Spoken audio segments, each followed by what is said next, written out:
l-20 sena tal-Ikirix minn April fuq 1.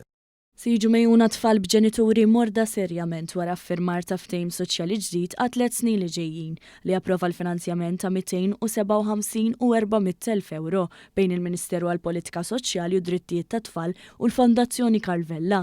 Din il-fondazzjoni tgħin tfal ta' ġenituri morda serjament minn aspetti psikosoċjali. Dan il-proġett bl-isem Because You Matter jipprovdi assistenza psikoloġika li tfal u qrabathom. Fil-fatt il-Fondazzjoni Karvella tgħin lil dawn il-familji anke barra minn xtutna minħabba l-fatt li dawn ikollhom isifru sabiex jieħdu it-trattament neċessarju.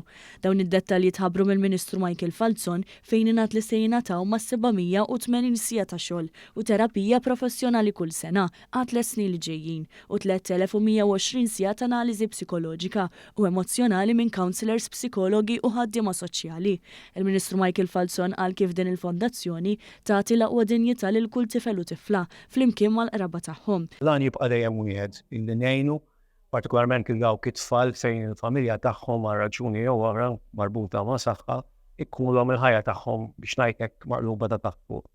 Għall-ares ma jkunux NGOs bħal dawn u għall-ares ma nkunux bħala soċjetà Maltija li nemmnu li ngħinu lil xulxin li nkunu hemm għal dawn in-nies li jkollhom diffikultajiet. Dwar dan tkellmet ukoll iċ-Chairperson tal-Fondazzjoni Karvella Claire Kirkop. Bihom nkunu qegħdin noffru support, inkomplu noffru support kemm emozjonali u kemm psikoloġiku lill-pazjenti, lid-donors, lill-family members tagħhom u min ħajjakkumpanjahom ukoll li għandhom bżonn kura barra Malta. Il-Ministru għall-Politika Soċjali u Drittijiet ta' Tfal kommessi li jkompli jsaħħaħ il-finanzjament ta' dawn l-qdiet fix-xhur li ġejjin sabiex ikompli jilħaq aktar persuni vulnerabbli.